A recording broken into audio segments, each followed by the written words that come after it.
Et bonjour à tous, ravi de vous retrouver pour l'émission du lundi 22 juillet 2024. On se retrouve avec un Bitcoin proche de 68 000 $. On a eu une belle progression sur la fin de ce week-end. Ethereum toujours bloqué à 3005. On a Solana autour de 180 $, plus 7% pour le Dogecoin, plus 12% pour Avalanche, autour des 32 $. Ça a bien bougé également. Ensuite, jusqu'au top 30, on n'a pas de grande performance ou contre-performance. Et quand on regarde d'ailleurs en s'enfonçant jusqu'au top 50, on a 6,78 du côté de Dog with Hat. On a eu de belles semaines du côté des mêmes coins effectivement, mais sinon voilà, ça bouge guère, c'est plutôt sur les grosses capitalisations comme d'habitude, et on clôture le top 50 avec Lido et AAV qui sont tous deux à 1,44 et 1,50 milliards de capitalisation.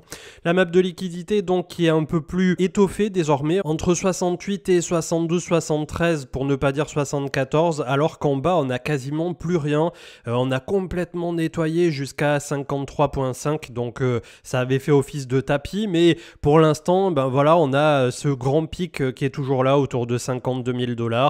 Si jamais cet été il venait à y avoir à nouveau un peu une attaque baissière, on pourrait venir visiter effectivement cette zone élargie entre 48 et 52, tandis qu'au nord ben, on se rapproche doucement mais sûrement de cette énorme zone entre les 68 à 72, 74 qui nous amènerait, si on le pousse, jusqu'à 76 voire 78, 80, et ensuite on a des ordres qui d'ores et déjà au niveau des leviers sont positionnés à 90 jusqu'à 110 000 $. C'est complètement ouf.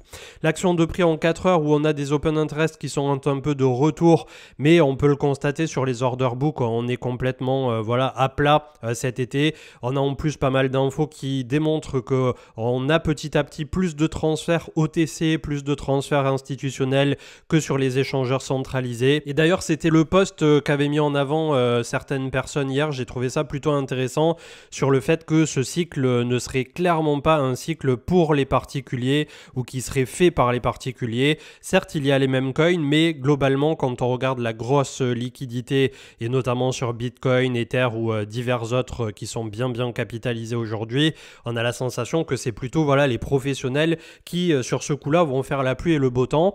Le Crypto Fear and Greed à 70, donc sur l'euphorie mais pas l'extrême euphorie. On a quand même eu une remontada depuis 53,5 jusqu'à 68,5, donc ça fait une amplitude de 15 000 $, ça n'est pas rien. On a grappillé à chaque fois les petits étages les uns après les autres et on est de nouveau, dès lors qu'on s'approche des 70 000, plutôt sur une zone extrêmement dure de résistance.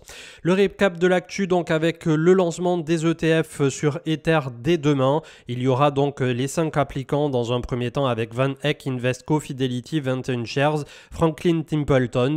On a plusieurs analystes qui estiment que le ratio d'investissement de ces nouveaux ETF serait de l'ordre de 25 à 35% en termes de proportion face à Bitcoin. Et c'est vrai que quand on regarde ce qui est en train de se passer, ben, on a la sensation que petit à petit, c'est les États-Unis et les fameux ETF qui sont en train de mettre la main sur les précieux BTC, puisque c'est 900 000 Bitcoins qui ont été absorbés depuis janvier 2024, soit 4,3% du total du supply pour approximativement 60 milliards en valorisation aujourd'hui. Et donc là aussi ça alimente bon nombre de thèses où des personnes pensent que à terme effectivement on aurait les BlackRock, les Goldman Sachs, les JP Morgan qui plutôt que de se servir complètement de Bitcoin ou de Ether essaieraient de proposer leur propre solution. En tout cas au niveau des news les plus récentes, on avait AAV, le Go, le stablecoin GHO qui a franchi la barre symbolique des 100 millions de $. La demande apparente sur Bitcoin est désormais en zone neutre comparativement aux semaines précédentes où on était un peu en territoire rouge. Les analystes justement de JP Morgan pensent que ce rebond ne durera pas et que l'été sera complexe. Souvenez-vous, il y a quelques jours, Coinbase déclarait exactement la même chose et les fameux 900 000 BTC, donc on approche le 1 million symbolique là aussi qui sont détenus par ces fameux ETF. La conférence avec Donald Trump, je crois que ça sera à Nashville si je dis pas de bêtises, se passera ce samedi de cette semaine. On a également les gros résultats, pas tous mais je crois 25% dont la plupart des grosses sociétés pour les États-Unis au niveau des actions, donc ça risque de bouger aussi un peu. Et hier on a eu donc l'appel contre appel au moment où Joe Biden, l'actuel président des États-Unis, a annoncé qu'il ne se présenterait pas à la candidature donc pour la prochaine présidentielle, et certains pensent que globalement, il pourrait même quitter son poste avant d'avoir fini son mandat. Il a nommé sa vice-présidente, Madame Harris, en termes de candidate potentielle pour son futur camp, qui elle-même a été approuvée dans la soirée par bon nombre d'autres candidats ou ex-présidents.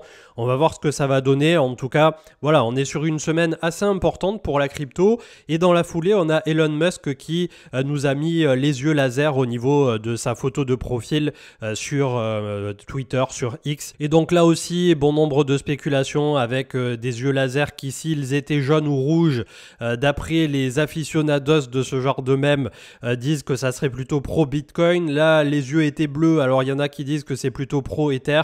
Bref, énormément de blabla pour pas grand-chose. Mais en tout cas, hier, ça a eu le mérite d'allumer un peu le feu aux poudres. Et je me demande comment va se passer cette semaine avec autant de grandes promesses quand ça concerne Trump, mais surtout un lancement imminent par rapport aux ETF sur Ether. Et ce matin, un Bitcoin donc qui est autour de 67 600.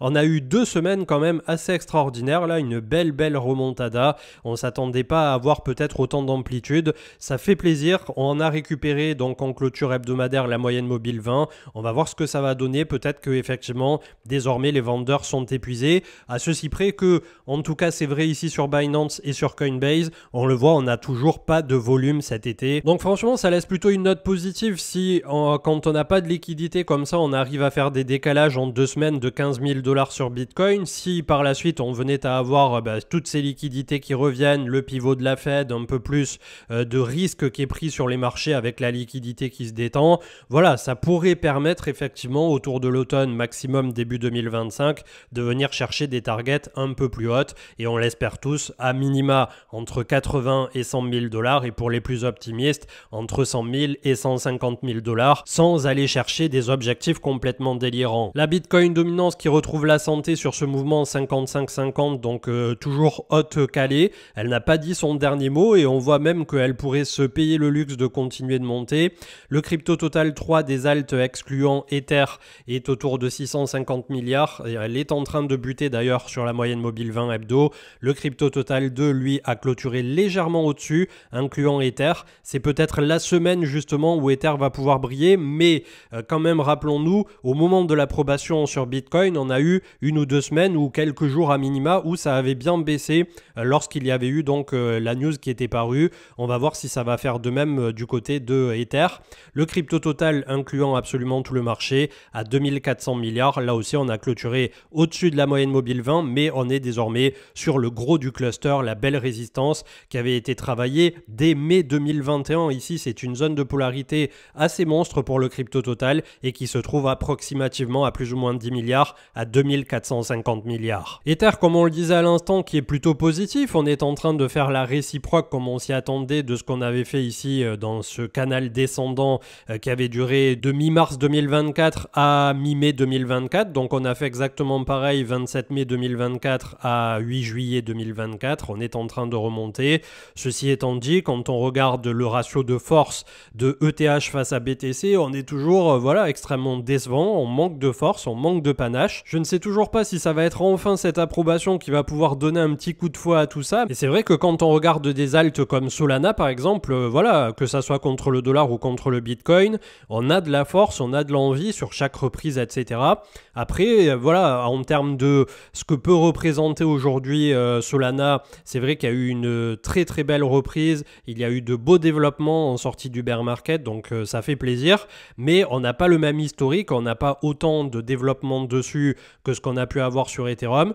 C'est peut-être vrai aujourd'hui, ça sera peut-être pas vrai demain, puisqu'on a énormément, notamment de memecoins qui se basent sur Solana. On a des technologies qui petit à petit sont en train d'évoluer relativement vite. Donc aujourd'hui, c'est clair que quand on demande, et la dernière fois c'était le sondage qu'on avait fait du côté de Twitter, si vous pensiez mettre Solana en 3e pour un back long terme aux côtés de Bitcoin et Ether, il y en a beaucoup qui disaient oui, il y en a beaucoup aussi qui disaient Chainlink en 3e position, et après il y avait des avis divers et variés. Et c'est clair qu'il aura démontré énormément de force comme bon nombre d'autres, mais aujourd'hui, dès que Bitcoin continue de bouger un tout petit peu, on a immédiatement les alts qui suivent à peine au pas derrière. Il y en a assez peu comme Solana qui viennent le surperformer, et à ce jour, quand on regarde les choses factuellement, Ether se montre décevant quand on regarde la surperformance justement de Solana. Ça va peut-être pas durer super longtemps puisque Ether met toujours énormément de temps à vraiment délivrer derrière en termes de performance. En tout cas, c'est ce qu'on a vu sur les cycles précédents.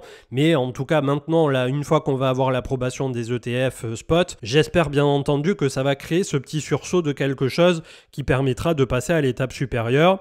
Le gold qui n'a guère bougé, donc $2400 l'once. Le CW8 de MSCI Amundi qui est bel et bien en correction. Et là, on a un petit support des familles aligné à la moyenne mobile 20 autour de 500 points pour le Amundi MSCI World. C'est plutôt cool d'ailleurs. Ça fait un peu de l'analyse technique facile et du chartisme pour les nuls là quand on est habitué à nos volatilités de singe du côté du marché crypto. Et un marché US donc qui était en correction fin de semaine dernière. On va voir comment ça va réouvrir. Apparemment, le futur serait plutôt en léger positif. Mais bon, il faut bien entendu voir comment s'ouvre la semaine. On avait reculé de 0,71, 5500 points pour le SP500 et le Nasdaq avait baissé de 1% avec une configuration sur les 3 derniers chandeliers japonais ici qui est plutôt une configuration de retournement court terme. Moyenne mobile 20 pour le Nasdaq autour de 18 700 points et ensuite on a le support long terme qui est autour de 16 760.